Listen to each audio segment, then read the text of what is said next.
In this video, I'm going to show you how you can do the bracket in 3D. So this first step asks us to open up the bracket 3D exercise, and then we want to save that as bracket 3D into our home directory. I've already done those steps here. So the next thing that we need to do is activate the model tab. I'm in the model tab right now. It's got a white background for me over here. If you haven't already, you do also need to put yourself into a 3D workspace. So I'm in my workspace is up here. I will pull it down. Again, if you don't see this workspace pull down on your quick access toolbar, just click on that little down arrow at the very end, and you can just put a little check mark next to the one that says workspace. Set myself into the 3D modeling workspace.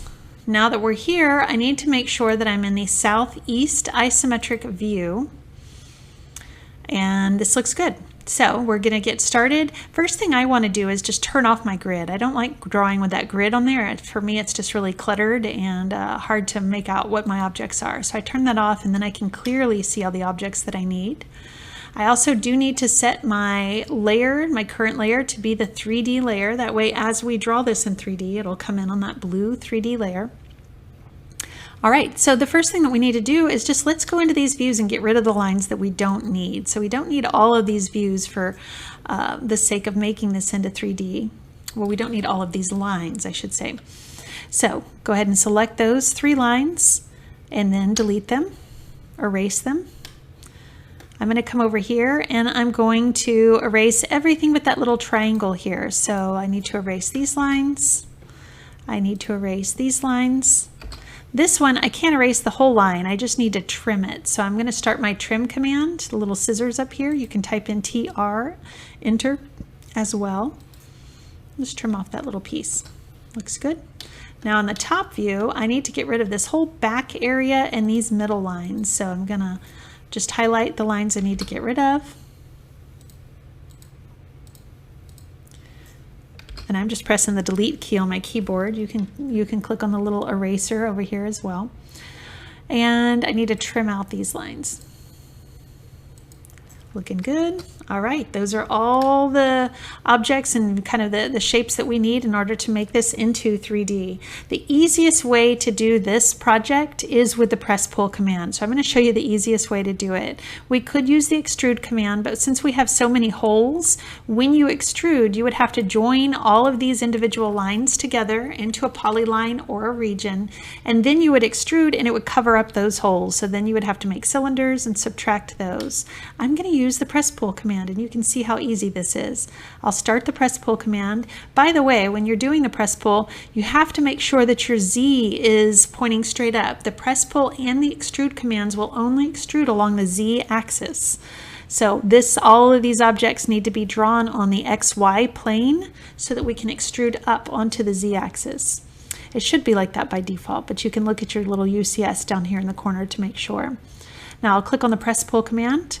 I'm going to click inside, just kind of like we do with a hatch. So we click inside the object, it finds the boundaries. I just click, and now I just pull it up and type in whatever my distance is. So looking at the sketch, I can see that it is a 0.5 thickness here. Or I'm sorry, 0.75. I typed 0.75, but I said 0.5. All right, 0.75. Let's press pull this one. Click inside, pull it up, and this one has a thickness of 0.6. Looking good. And actually, you don't even have to end that command. You can stay in that same command and click over here. And now it has a thickness of 0.75 as well. That is it. Woo, look at this. I've already made it 3D. All I need to do is rotate these objects to get them up and kind of positioned in the right way. So I'm going to do the 3D rotate command. I'm on the modify panel on the home ribbon. And 3D rotate looks kind of like a little nuclear symbol here. 3D rotate, select these objects, and I will press enter.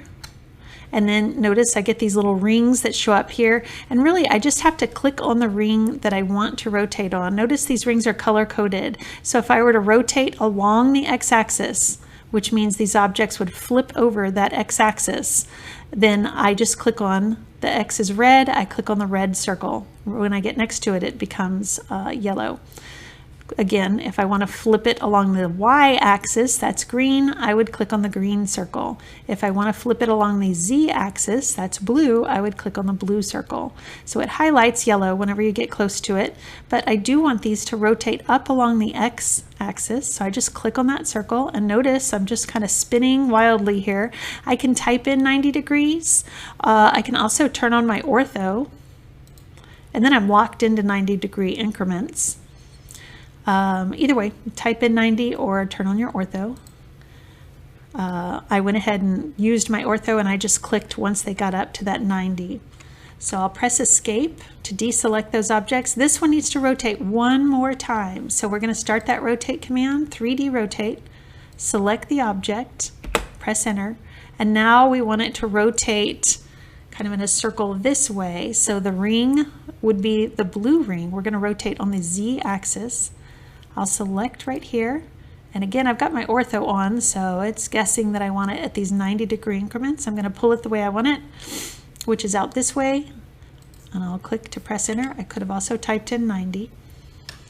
Now we just have to put these objects together. So I'm going to use my move command, select this front surface here. I'm going to pick it up from that endpoint, and I'm going to place it right here. Remember, we trimmed off the back of this object, so this accounts for the back of that object. Then I'm going to use my move command again, select this object, and this time I'm going to pick this one up by the midpoint. I'm going to turn off my ortho so I can get over here easily. I picked it up from the midpoint, and I'm going to snap to the front midpoint here. Ooh, that looks so good. The last thing I need to do is union these things. It's totally drawn. We just want to make them one piece. So union, 1, 2, 3, press enter, and that's it. You've just made a 3D bracket. I'm going to move it out of the way, and I don't need these lines anymore. You don't have to delete them, but I always do. So that is it. We've got a 3D bracket looking good.